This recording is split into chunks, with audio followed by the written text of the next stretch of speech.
But wouldn't you then want to keep the mystique around your own persona Yes, by not doing this, for example? exactly.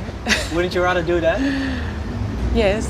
Why don't you do that? Well, I don't have the choice. In order for people to find out about my music and maybe have the chance to connect and interact with these songs, they need to hear about them. And I'm very fortunate that there are labels in Europe who have, believed in my music and want to get it out there to people. And this is one of the things that I must do, that I have a responsibility to do for all the people who are, working really hard to try and give people access to that. But in your ideal world, what would your artist life look like? Just putting out an album every once in a while? I think so. And then nothing? But I think at the same time, maybe that's a selfish way to live, I don't know. And I think if life was just comfortable and exactly the way I wanted it, I'd probably be a really horrible person. I think the things that make me uncomfortable and the situations in which I cringe, maybe these are the situations I find myself in where I have to choose to grow up a little bit, and to practice patience and to practice grace and generosity, and I certainly don't do that all the time, and sometimes I have the wrong reaction, I choose the wrong thing, but I think the uncomfortable circumstances of life give us opportunities to grow up, and become better people, and I suppose that's a more primary concern than just living a comfortable life. Yeah.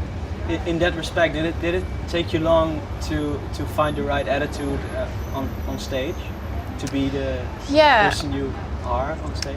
Yeah, I think particularly with my second album, it was because of the nature of the material, and I was really going through a whole time of questioning, why am I doing music? How is it helping people in the world who don't have any water, who don't have access to education, who don't have access to healthcare?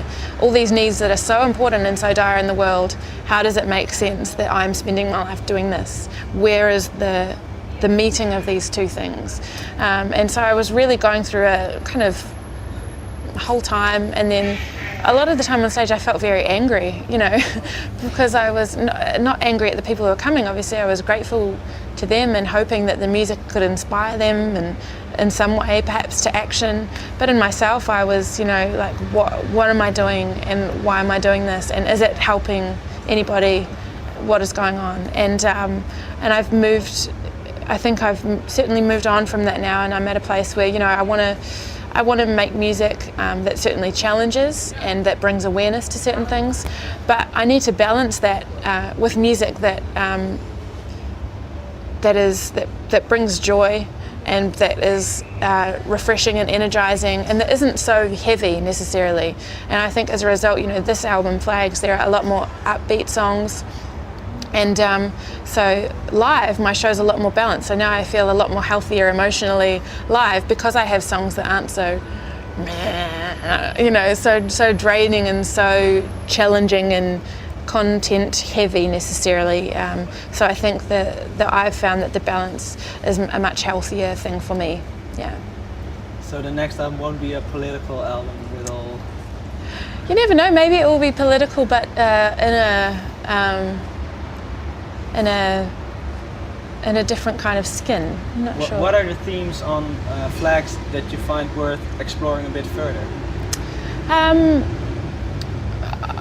What I've really enjoyed about Flags is the narrative aspect of some of the songs, and I think that's something I really want to look more into for myself and stretch myself more toward, is telling stories and meeting characters through the songwriting process and finding out what they do with their lives and their relationships, and so that's certainly something I'm interested in exploring a little further. Yeah. All right, last question. When you hear your own song on the radio, for example, you're in a car, what feeling does that evoke? Embarrassment usually, especially if maybe I'm with someone who they're really excited about it and so they turn it up and then I feel embarrassed and then I ask them if they can please change it to something else. But obviously it's at the same time it's exciting because my music is being played on the radio in a crazy place very far from my homeland, so that's wonderful as well. Yes, mixed feelings. All right, thanks a lot. Thank you. Thank you.